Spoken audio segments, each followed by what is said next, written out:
Usually time-lapses look like this. Clouds, people or cars move fast through the frame. But especially when shooting a photo time-lapse with a long pause in between pictures, a few seconds or maybe even minutes pass, things that were in one frame are not there anymore in the next frame, which can lead to an unwanted effect. The footage simply looks like something is missing and doesn't seem smooth. To avoid this choppy effect, there are two techniques that work well. First, expose long and shoot at a short interval. Second, expose short, capture the photos with a short interval and smoothen it in post. While it's common to expose night time-lapses longer than daytime lapses simply because there isn't enough light, it's not so common to do the opposite, which has two reasons. To expose long in daylight, you need to close the aperture to let less light in the camera, but even when shooting at f/22, you will still not be able to expose for very long, which means you need to use a neutral density filter to darken the image. While for video it's common to use variable ND filters to quickly adjust exposure without needing to change ISO, shutter or aperture, for long exposure photography it makes sense to use a fixed filter to avoid an unwanted X pattern.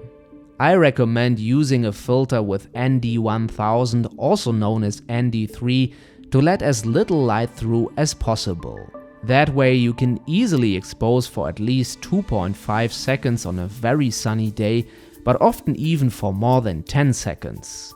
When now shooting a photo time-lapse, you will see a ghosting effect, meaning everything that moves fast will have a high amount of motion blur, just like with light trails and car lights in nighttime lapses. This doesn't only look cool, but also gives the viewer a better understanding on where the fast motion in the pictures is leading, making it more relaxing and pleasant to watch.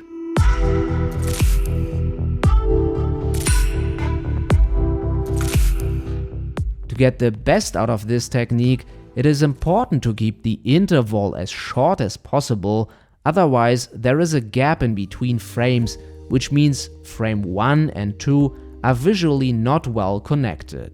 The main downside of shooting long exposure photography is that you need to keep your tripod and camera perfectly steady, because little shakes and bumps can lead to an overall blurry image. This usually isn't a big problem when using a wide-angle lens, but can be an issue with everything above 50mm. The longer you expose, the higher the chances are that there's some unwanted blur visible in the images. If it is very windy or the ground on which the tripod is standing is vibrating or moving, which for example can happen when standing on a bridge, this is not the best technique to get smooth time-lapse shots. When it comes to editing this kind of time-lapse, it's especially important to use a deflickering plugin, because the light and exposure is going to be a little different in each frame. If you prefer to smoothen your time-lapses in post, there is an easy way to do it. You can choose whatever shutter speed you like to shoot the time-lapses at, and no ND filter is needed because the blur effect will be added later on. The key to this technique is to take as many frames as possible to emulate the motion blur best. If you are shooting city time-lapses with people visible in shots, it makes sense to shoot an interval between 1 and 3 seconds, depending on how close you are to the scene. There are different ways to add motion blur, but I recommend using the time warp effect in Adobe After Effects. This effect allows you to easily control speed and motion blur. The advantage of applying this effect while editing instead of actually shooting long exposure photos is that you can control how blurry the motion within the frame should be and change it at any time if it doesn't give you the wanted result. Depending on how fast the motion should be, you can double or triple the speed of your sequence and then enable motion blur and set it to manual. The blur is displayed as shutter angle, just like on a cinema camera, instead of shutter speed. But it's not complicated to adjust the blur. The higher the number, the more motion blur will be visible. It's pretty much the opposite of shutter speed when it comes to numbers. 1/50 of a second is 180 degrees. Feel free to play around with the amount of blur simply by dragging the slider to the right to increase it. You can further adjust other settings to get more pleasing results, but usually this simple setting already does a good job.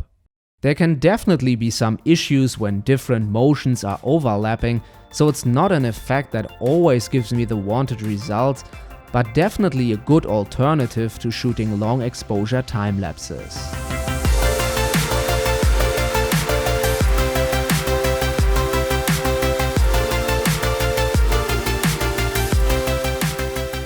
If you don't want to change the speed of your video, you can also simply use pixel motion blur, which essentially does the same thing and is very easy to use. The shutter angle can also be adjusted manually to get the wanted amount of motion blur.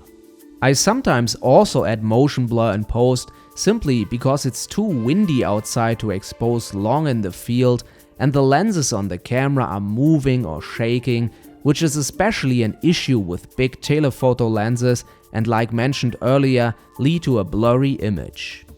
Stabilization tools like warp stabilizer can help to get rid of the lens's unwanted motion before applying the motion blur effect. The second technique is definitely easier and gives you more options while editing, but needs a lot of computing power. So if you want to spend less time in front of your computer and more time outside, give the first technique a try.